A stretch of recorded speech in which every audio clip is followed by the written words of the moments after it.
umuyobozi wa Radio Ubutumwa bw'Amahoro nawe nyene abaramutse mwanya nigwiwe. Amashi menshi ku muyobozi wa Radio Ubutumwa bw'Amahoro uba.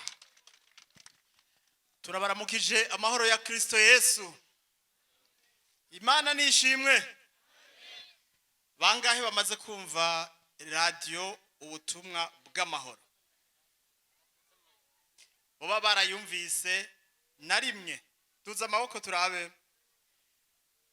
Imana ibahezagire. Namwebwe mutari bwayumve tuca tubarangira umurongo ifatirako hano iwanyu. Mbere ntaravyibagira ni kwijana na kabiri n'igice kimwe. Ndabivuze buke buke kugira mu bifate n'ingoga.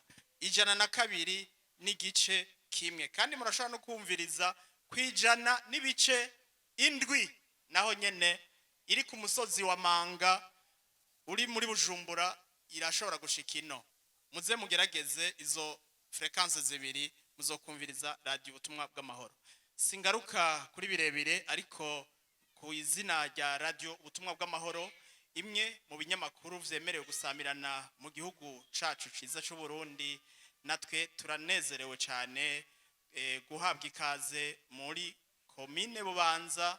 Tukaba dukengurutse cyane duhereye kuri mustanteri gushika no ku mukuru w'umutumba kubatwakiriye. Imana ibahezagire cyane.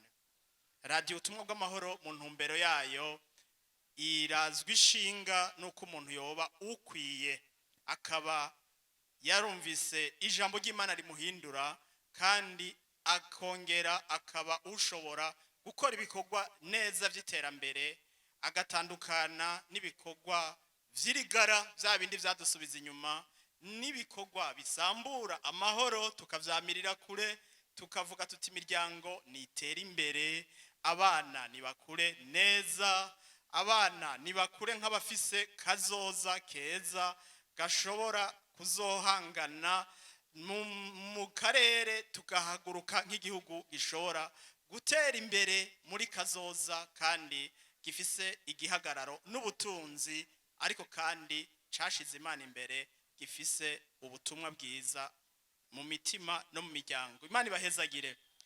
Mwovuga muti aka kanya none duhagaze kugira ngo dufatire kuki? Aka kanya Radio Ubutumwa bw'Amahoro yarabatunganirije nukuvuga ikiganiro muraza kumviriza. Twabonye muri abantu bategera umuhanuzi wa mustanteri yavuze ko muciye ubwenge kandi natwe twabibonye. Rero aka kanya muri uko guca ubwenge muca mwumviriza ikiganiro cashikirijwe n'umutumire canke umuhinga muri Radio Ubutumwa bw'Amahoro. Ntihagire ikintu kibacika kuko amakuru yarenganye mu radio muhora musubira kuyumva. Usamaye abakurenganye.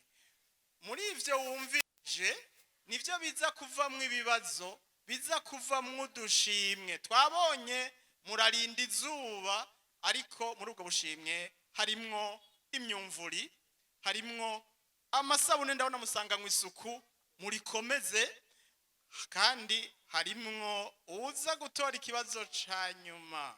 Turaza kumuha telefone ishobora kuzotora wa murongo w'iradio kandi akongera agatera kamo inshuti n'abagenzi akandika na message kuri Radio Ubutumwa bw'Amahoro ati hani wacu ibitoki bireze, mbere twarimbuye n'itomati nyinshi kandi twabonye n'ibitungwa bisa neza. Muzoza muradutera kamo twumve kwiterambere ryateye rishika hose n'abandi barigireko. Imana ibahezagire.